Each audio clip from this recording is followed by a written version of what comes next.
We have heard such extraordinary presentations by students and faculty alike. What magnificent words have been prepared for us to listen to. I cannot tell you how inspired I was by all of you students who did speak and share so deeply with such beautiful composition, the thoughts for your future and the gratitude you feel for your parents and all those who have brought you thus far. We are now entering into a meeting for worship. This is the time, students, I know you know well, and Chelsea, where are you, Chelsea? You spoke, Chelsea, so eloquently about the meaning of meeting for worship in your life, and I sense how important it may be to all of you.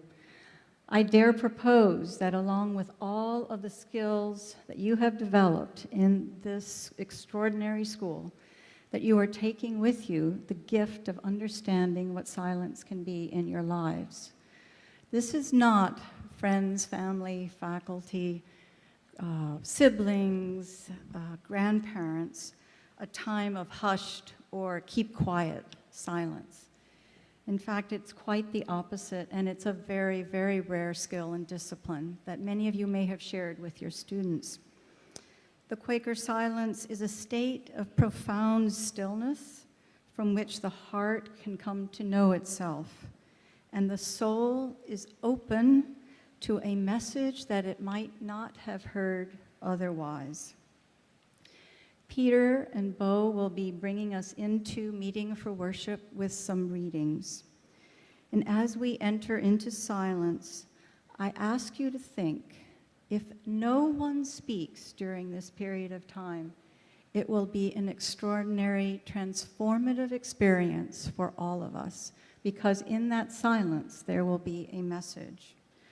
However, I am so aware of your overflowing hearts and excitement at a time of graduation, and it is almost impossible to contain that silence that is for a meeting for worship.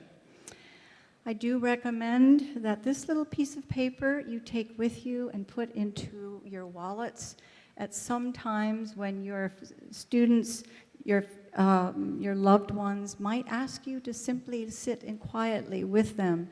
The guidance that this piece of paper has about the meeting for worship and its meaning to the Society of Friends and these extraordinary young men and women, you might be helped by having this tucked away somewhere. We will understand if your heart is overflowing and it's hard to sit and listen, as Chelsea has said was so important to her. But your messages will be very important, whether said in the moments that come or held silently and spoken of later. Thank you. And Peter and Beau, I think it's time for you to guide us into worship. Thank you.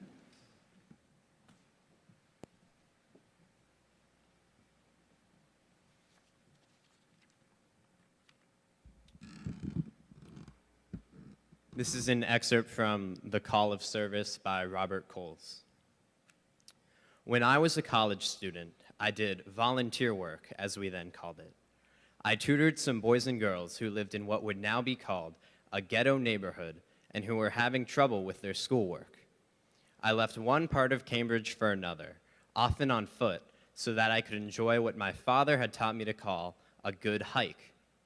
When I returned to my school, scenes I had witnessed and statements I had heard would stay with me and would come to mind now and then as I pursued various courses and lived my late adolescent life. Often, when I went to visit my parents in their suburban home, they inquired about my extracurricular teaching life. As I have mentioned, my mother was inclined to be religiously sentimental. She felt it was good that I was helping out some youngsters in trouble. For her, the sin of pride was around any corner.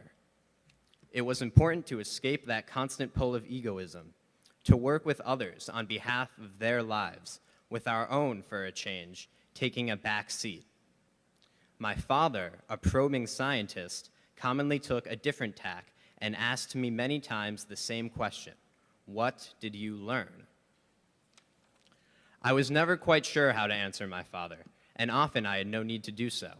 My mother was quick to reply for me, emphasizing her notion of the education such tutoring can afford a college student, the lesson of humility, a favorite phrase of hers. My father's question often came back to me. What did I learn? What was I supposed to learn?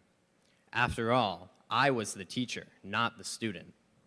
Anyway, these were elementary school children, and there was nothing new in the ground I was covering with them every week. But I had listened to my father too often on long walks through various cities to let the matter rest there. At college, I read the poetry and prose of William Carlos Williams. Williams tried hard to evoke the rhythms of working-class life in America, the struggle of ordinary people to make their way in the world, to find a satisfactory manner of living and regarding themselves.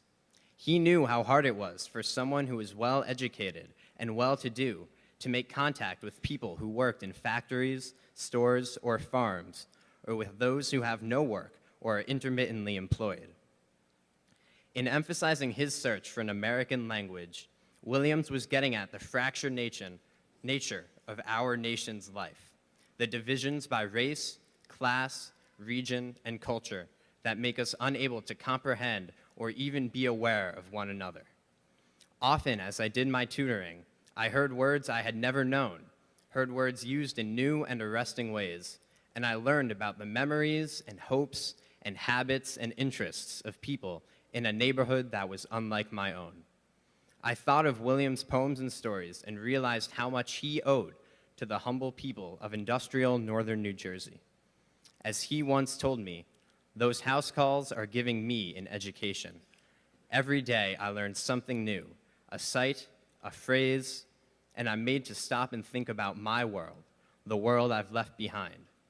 He was reminding both of us that education is not a one-way affair.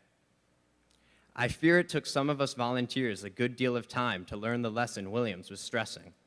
At my worst, I must admit, I had a sense of noblesse oblige, a conviction that I was sharing certain intellectual riches with them, the children I tutored. Only when I went with Williams on some of his house calls and observed him paying close heed to the men, women, and children he visited did I begin to realize how much his mind grew in response to his everyday experiences.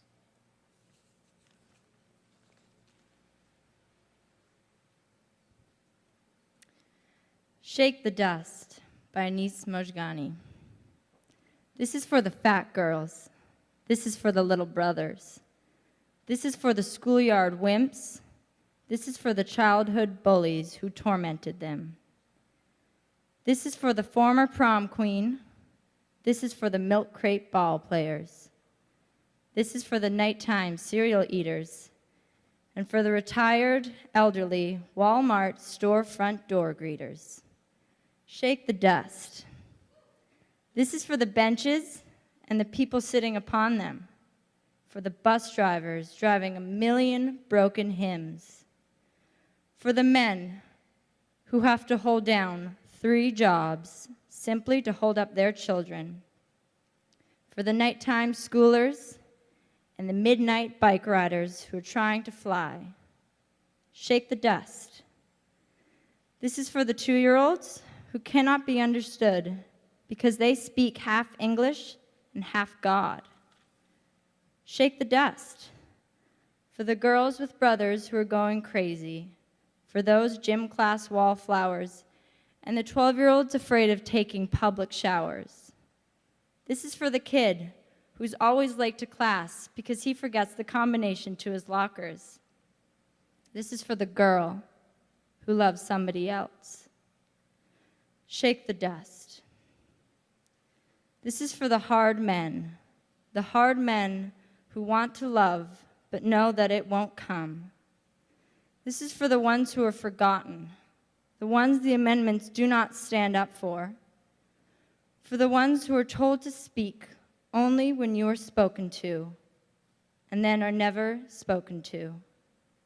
Speak every time you stand so you do not forget yourself. Do not let a moment go by that doesn't remind you that your heart beats 100,000 times a day, and that there are enough gallons of blood to make you an ocean. Do not settle for letting these waves settle and the dust to collect in your veins. This is for the celibate pedophile who keeps on struggling, for the poetry teachers, and for the people who go on vacations alone. For the sweat that drips off Mick Jagger's singing lips, and for the shaking skirt on Tina Turner's shaking hips. For the heavens and for the hells through which Tina has lived. This is for the tired and for the dreamers, and for those families who will never be like the Cleavers with perfectly made dinners and sons like Wally and the Beaver. This is for the bigots. This is for the sexists. This is for the killers. This is for the big house, pen sentence cats becoming redeemers, and for the springtime that always shows up after the winters. This is for you. Make sure that by the time the fisherman returns, you are gone. Because just like the days, I burn both ends, and every time I write, every time I open my eyes, I am cutting out a part of myself to give to you. So shake the dust and take me with you. When you do, for none of this has ever been for me. All that pushes and pulls and pushes and pulls for you. So grab this world by its clothespins and shake it out again and jump on top and take it for a spin. And when you hop off, shake it again, for this is yours. Make my words worth it. Make this just not another poem that I write, not just another poem like just another night that sits heavy above us all. Walk into it. Breathe it in. Let it crash through the halls of your arms at the millions of years of millions of poets coursing like blood, pumping and pushing, making you live, shaking the dust. So when the world knocks at your front door, clutch the knob and open on up, running forward into its widespread greeting arms with your hands before you, fingertips trembling though they may be.